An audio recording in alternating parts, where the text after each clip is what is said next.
Hi everyone! Once again, welcome to our YouTube channel, Research Ready and Student Matters Hub by Doclin. I'm Doclin. I'm here to guide you on your research journey and other student matters. Ngayon, ang pag-uusapan natin, paano tayo makakagawa ng ating survey instrument kung kailangan natin to sa ating quantitative research. Pwede tayong mag-adopt ng mga survey instrument na standardized, pero kung wala talaga tayong makita na nag-fit sa ating research questions, kailangan natin gumawa. Yung tinatawag nating researchers made survey instrument. Pero ngayon, very interesting yung ituturo ko sa inyo kasi pwede kayong makagawa ng survey instrument in just 10 minutes. So ano pang inaantay natin? Simulan na natin ang ating lesson video. Some of you might have your research questions already established, more specifically if it is quantitative research. And you are now on the stage of making your research instrument. So, ang video na ito ay magdi-discuss kung paano kayo makakapag-craft ng inyong research instrument, and then after crafting it, pwede na kayong mag-pilot testing ng inyong researchers made instrument. Pero, ang ituturo ko sa inyo ay kung papaano kayo makakagawa ng mas madaling research instrument gamit ang AI. Pero bago natin yung simulan, kailangan ko munang i-discuss sa inyo yung mga structured approach para makapag-develop kayo ng survey instrument. Ang unang-una dito is yung definition of your objectives and research questions. As I have mentioned, sa panahong ito, malamang meron na kayong research questions, nakagawa kayo at nakapag-include kayo ng mga variables dahil meron na kayong theory na nagamit at nakapag-establish na kayo whether you have descriptive or inferential research questions. You clearly articulate why you are conducting yung survey na gagamitin nyo and what specific information you aim to gather. Your survey instrument is basically depends on your research questions and your variables. Develop specific questions that align with your research objectives. Dapat very clear yung each question, concise, at saka directly kailangan, nare-relate niya yung information na kailangan ninyo. So, it is fundamental because it will help you develop a survey instrument that you can effectively gather relevant information. Dapat yung objectives niyo naka-outline, yung purpose ng survey, yung understanding, yung specific attitudes, behaviors, or preferences na kailangan mo sa iyong target population.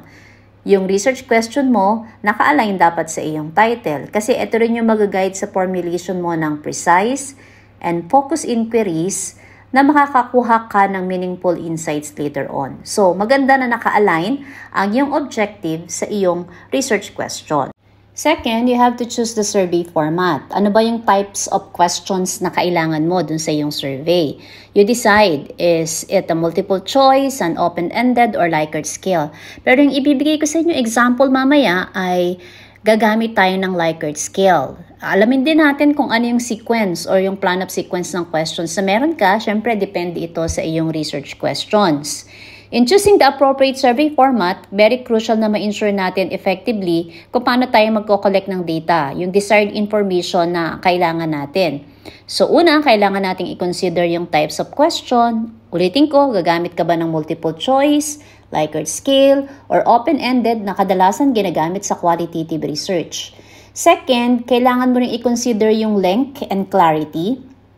Kailangan yung survey ay concise at nakafocus lang siya to maintain respondent interest. I-minimize natin yung mga survey fatigue or masyadong mahaba na statement.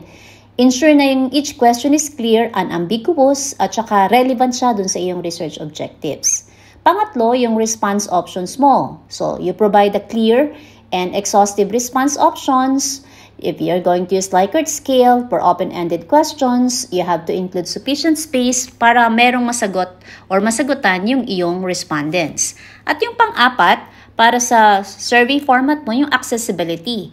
Mamili ka ng format na accessible sa iyong target audience. Consider mo rin yung sa panahon ngayon, yung tinatawag nating technological proficiency ng iyong respondents, lalo na kung ikaw ay gagamit ng survey or any language or cultural considerations. Number 3 is drafting the survey questions. Ito yung tuturuan ko kayo kung paano nyo siya i-draft. Lalo na kung ito ay researcher-made questions. Hindi ka makakita ng pwede mong i-adapt na instrument or survey questionnaire, gagawa ka ng sayo. Pero after mo siyang makrap, kailangan mo siyang i-test para magamit mo siya sa iyong research. Mamaya, tuturuan ko kayo kung paano kayo mas mapapadaling gumawa ng inyong research instrument. If you have already established a theory in which you base your research questions, we can now make your research instrument. Dapat tandaan natin yung tatlong bagay. 1, yung clarity. Ensure na yung question nyo is easy to understand at saka free from ambiguity. So, huwag kayong gagawa ng questions na sumasagot sa dalawang bagay. Dapat nakafocus lamang. Pangalawa, avoid leading questions. Questions should not be biased towards a particular answer. So, huwag mong i-lead ang iyong mga respondents para sagutan yung bagay na gusto mo lang sagutan nila. Pangatlo, simplicity. Use simple language and avoid jargon or technical terms na maaring hindi maintindihan at ma-confuse ang iyong respondents. Okay, gawa ngayon tayo ng survey instrument. So, meron tayo ngayon ditong research title. So, itinipe ko na siya.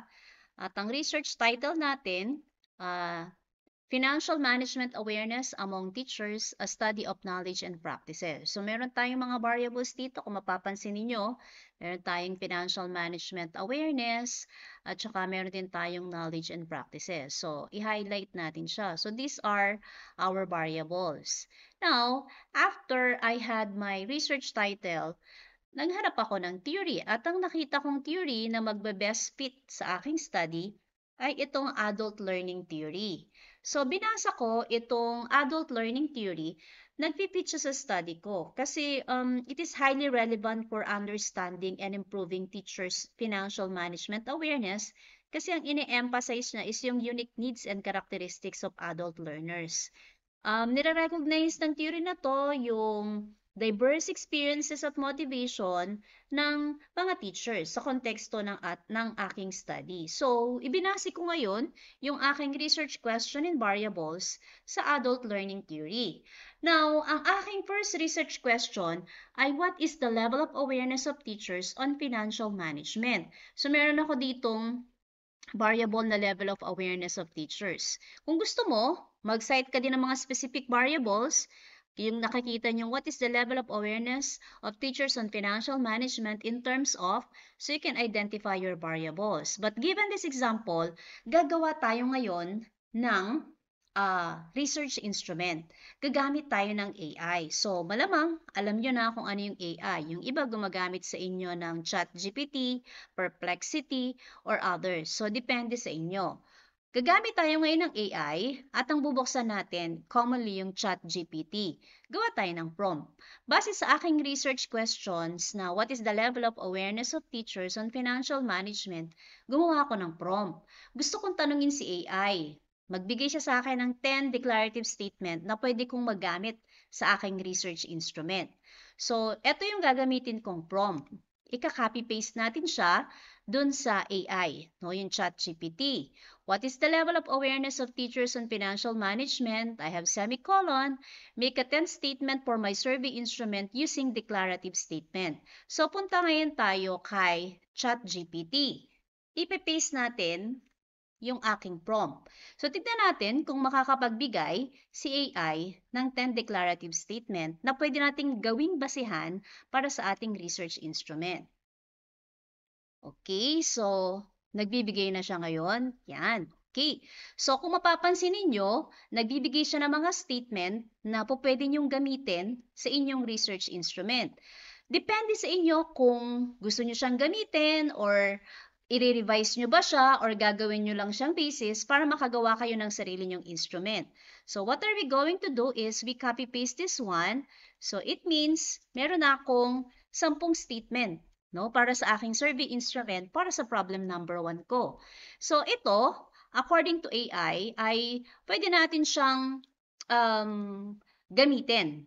No? Pero, depende sa inyo kung gusto niyo siyang i-revise or meron kayong gusto pang baguhin or gusto pang idagdag. Pwede rin naman nating tanong si AI, how are we going to measure this statement? So, tignan natin kung merong isasagot si AI, no? pwede daw tayong gumamit ng Likert scale. So, pwede tayong gumamit ng strongly disagree, agree, neutral, agree, or strongly agree. So, yung level of agreement, so pwede nating magamit dito sa 10 statement na binigay ni AI. Andali, ano? So, pero pwede natin siyang i-revise kung gusto natin, lalo na kung ang school ninyo ay nag-check ng mga statement na galing sa AI. So, pwede nyo siyang baguhin, i-paraphrase niyo para talagang yung feeling na sa inyo talaga yung gawa ay pwede nyo ma-establish. And then, pwede nating gawan pa ng statement itong pangalawa. How do teachers practice financial management in their personal and professional lives? So, nagawa na rin ako ng prompt. I-copy-paste natin siya dito kay AI at tignan natin kung matutulungan tayo, no? Lagyan din natin dito ng another prompt. Please indicate how it will be measured. Okay, so tignan natin kung masasagot tayo ni AI. So ito, nagbibigay siya ng 10 declarative statements para ma-measure natin yung ating research question. So nakalagay dyan, again, depende sa inyo kung papaano nyo pipiliin or i-revise yung statement na to. Now, ma'am, I am not yet contented with the statement that is given by the AI. May I ask for additional statement? Yes, of course. So, pwede mong tanungin uli si AI kung pwede pa siyang magbigay ng another 10 statement. So, sinasabi niya dito, no, na kung paano niyo i-measure yung mga statement. So, can we ask AI, can you give me more statements other than what is given? So, tignan natin kung makakapagbigay siya. Yan. So, ang gagawin na lang natin ay mamimili tayo kung ano yung gusto natin para doon sa ating research instrument. So, napakadali, no? I-copy-paste na lang natin, instant. Meron na tayong research questions. Or, I mean, survey instrument base sa ating research questions. Okay, punta naman tayo doon sa pang-apat. Yung sinasabi ng pang-apat na approach or structure para ka gumawa ka ng survey instrument, dapat yung layout at structure ng iyong research instrument ay maayos. Number 1, mag-provide ka ng introduction. So, based ito sa example ko, naglagay ako ng introduction kung ano yung purpose ng research. At ini-encourage ko din sila na mag-participate para makapag-provide sila ng valuable insights kasi makakatulong to para ma-establish ko yung data. Pangalawa, sabi, kailangan magkaroon ka ng sections or organized dapat yung logical sections ng survey mo. So, base dun sa ating research question, ang una natin ay yung level of awareness. So, magbibigay tayo ng questions or statement para sa level of awareness at gagamitin tayo ng 5-point Likert scale. So, nailagay natin siya dito at diniscuss din natin kung ano yung ibig sabihin ng bawat scale. So, meron tayong strongly agree, which is 5, and then we have strongly disagree, which is 1. Tapos, yung mga statement na kinuha natin kanina dun sa AI, nilagay natin siya dito.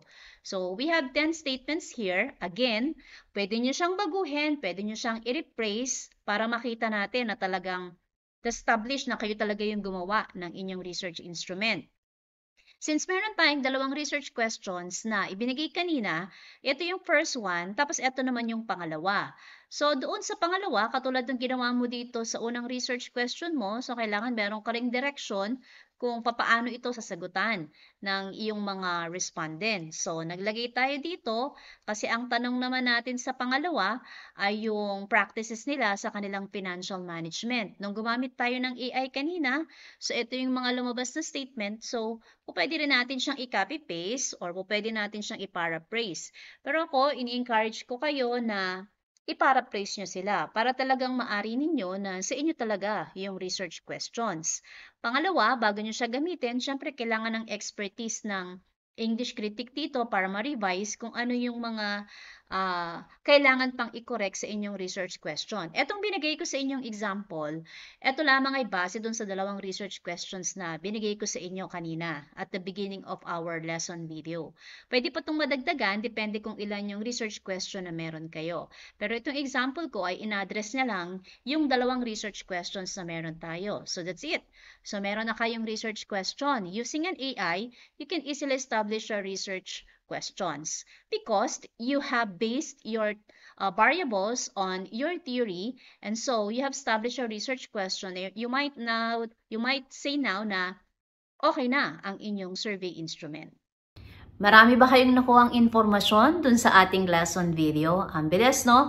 Nakagawa ka agad tayo ng survey instrument in a span of 10 or less than 10 minutes. Pero disclaimer, sa paggamit ng AI, we have to be responsible. Huwag tayong basta kopya ng kopya. Kasi as a researcher, tayo pa rin yung nakakaalam kung yung sinasabi ni AI ay tama or mali or nagpi-fit ba sa ating pangangailangan. Anyway, ang survey instrument nyo pa naman ay dadaan sa maraming proseso bago nyo siya magamit. Kailangan nyo pa siyang maipacheck sa inyong grammarian. Ganun din, kailangan pa rin ng validation ng expert as to contents at yung tinatawag nating pilot testing na kailangan natin siyang itest para malaman natin kung statistically accepted ba ang ginawa nating survey instrument. So, I hope na nakuha ninyo yung gusto nyong matutunan, no?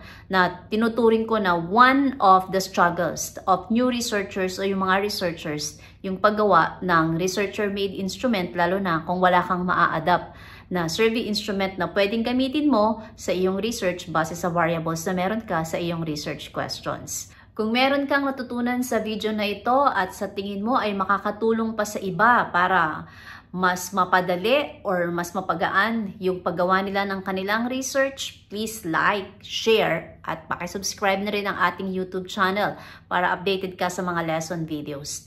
Marami pang lesson videos ang naka-line up para matuto kayong gumawa ng inyong research paper at mas mapadali ang mga bagay na nahihirapan kayo para mabuo nyo ang inyong research project. Always remember, we unlock insights to empower your minds. Maraming salamat sa inyong panonood at see you on our next lesson video. God bless everyone.